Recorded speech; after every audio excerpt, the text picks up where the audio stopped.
নমস্কার, আমার নতুন আরেকটি ভিডিওতে সকলকে স্বাগত জানাই। আজ মঙ্গলবার আর সকাল এখন 7টা।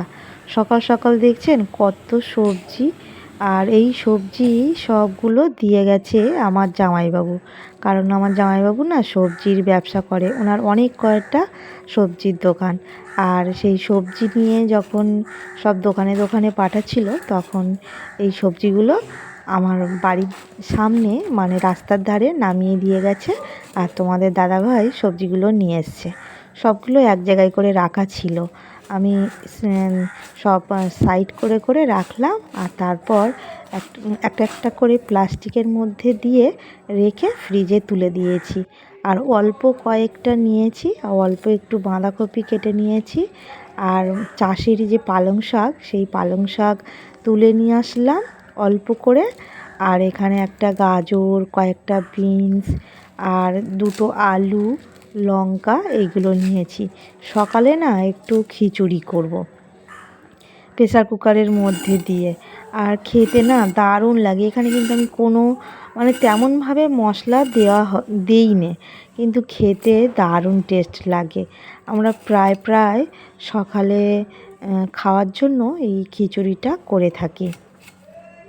সব কিছু ছোট ছোট করে কেটে দিচ্ছি, যাতে প্রেসার কুকারের মধ্যে তো সবই গলে যাবে, বড় করে দিলেও গলে যাবে, কিন্তু আমি এখানে ছোট ছোট করে কেটে দিলাম। এবার এখানে আমি 1 কাপ চাল নিয়েছি আর 1 কাপ ডাল নিয়ে ধুয়ে নিয়েছি। আর আমি প্রত্যেকবারে না সবগুলো একসাথে দিয়ে ওপরে সর্ষের তেল ছড়িয়ে দিই। আজকে একটু ভাবলাম ঘি দিই, তার জন্য প্রেসার কুকারে 1 চামচ ঘি দিয়েছি। আর এই দুটো লঙ্কা দিয়েছি। আর যে সমস্ত সবজিগুলো আমি কাটলাম, সেই সবজিগুলো ভালোভাবে ধুয়ে নিয়ে এই প্রেসার কুকারের মধ্যে দিয়ে দেব। দিয়ে হালকা একটু নাড়িয়ে নেব, কারণ বাঁধাকপি তো, বাঁধাকপি একটু সিদ্ধ করে নিলে ভালো হতো। তা আমি সিদ্ধ করলাম না বলে একটু প্রেসার কুকারের মধ্যে দিয়ে হালকা একটু নাড়াচাড়া করে নিয়েছি। এইভাবে যদি খিচুড়ি করে বাচ্চাদের খাওয়ানো হয়, তাহলে কিন্তু বাচ্চাদের মুখেও দারুণ স্বাদ লাগবে। আমার ছেলে যখন ছোট ছিল, তখন আমি এইভাবে প্রেসার কুকারের মধ্যে সব কিছু দিয়ে আর ওই খিচুড়ি করে দিতাম, দিয়ে ওকে খাওয়াতাম, ভালো খেত। আর এখন তো বড় হয়ে গেছে, এখনও বেশ খেতে ভালোবাসে এভাবে খিচুড়ি করে দিলে। এই দেখুন কী কী দিলাম, অল্প একটু নুন, অল্প একটু হলুদ, অল্প জিরে মরিচের গুঁড়ো আর সামান্য একটু চিনি দিয়ে জল দিয়ে এই প্রেসার কুকারের ঢাকনাটা দিয়ে দিলাম। ব্যাস, খিচুড়িও হয়ে গেছে। আর এদিকে একটা ডিম ভাজছি, ভেজে খিচুড়িটা খাবো। ওর বাবাকে দিয়ে দিয়েছি, ওর বাবা কাজের থেকে বাড়ি এসে খেতে বসেছে। আর এখন আমি খাবো। আর একটু জল দিয়ে আর একটা সিটে দিলে ভালো হতো, দেখছি খোলার পরে। তা যাই হোক, ভালোই হয়েছে, খেতে কিন্তু দারুণ টেস্ট হয়েছে। আর আজকে তো সবজি পড়েছে, ভেবেছিলাম হয়তো সবজিগুলো একটু গন্ধ হতে পারে, যে সবজির যে গন্ধটা হয় না সেই গন্ধটা, কিন্তু একদমই কোনো গন্ধ হয়নি, কারণ একটু ঘিটা বেশি পড়ে গেছে তো। সকালের খাওয়া দাওয়া হয়ে গেছে। এখন এই যে বাজার করে নিয়ে এসছে পার্শে মাছ আর অন্য সবজি নিয়ে এসছে। বেগুন আমি রান্না করিনি, আমি এই যে বাগানে এসেছি, বাগানে ওলকপি তুলতে। আর দেখেছেন এই ওলকপিটা কেমন ফেটে গেছে। এই এতগুলো ওলকপির মধ্যে কিন্তু ওই একটাই ওলকপি ফাটা। আর ওলকপিগুলো সবই খাওয়ার মতো হয়ে গেছে, আর বেশি দেরি করলে ওলকপিগুলো সব পেকে যাবে, ভালো লাগবে না। তাই যত তাড়াতাড়ি সম্ভব ওলকপিগুলো খাওয়ার চেষ্টা করছি। আর ওলকপিগুলো খেতে না দারুণ টেস্ট হচ্ছে, কারণ এতে তো কোনো সার তেল দেওয়া নেই, শুধু বসানোর সময় মানে যখন মাটিগুলো কোপানো হয়েছে, তখন ওতে গোবর সার মেশানো হয়েছিল।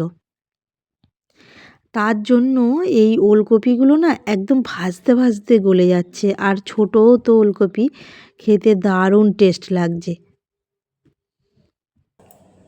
মাছ কেটে তারপর স্নান করে আর এখন এসছি এই যে সবজি কাটতে। বসেছি। সবজির মধ্যে ওই আজকে ওলকপি দিয়ে মাছের ঝোল করব, টাটকা ওলকপি আর উচ্ছে আর আলু সিদ্ধ করব। সিদ্ধ মানে ওই ভাতে দিয়ে দেব। আর এই যে আলু ওলকপি কাটা হয়ে গেছে, এদিকে বসিয়েছি মাছ ভাজার জন্য তেল গরম। এরপর ওই মাছে নুন হলুদ মিশিয়ে আর মাছগুলো ভেজে নেব।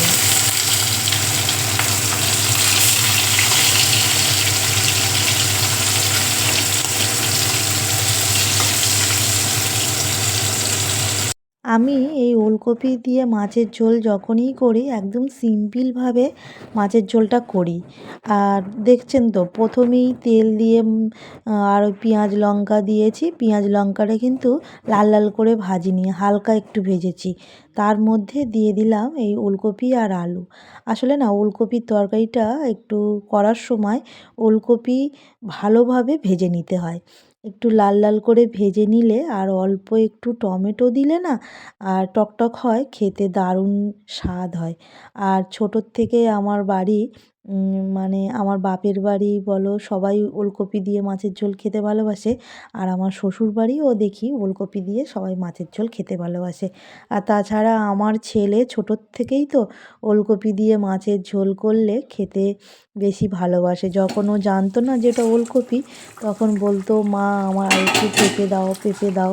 ও জানতো ওটা পেঁপের তরকারি।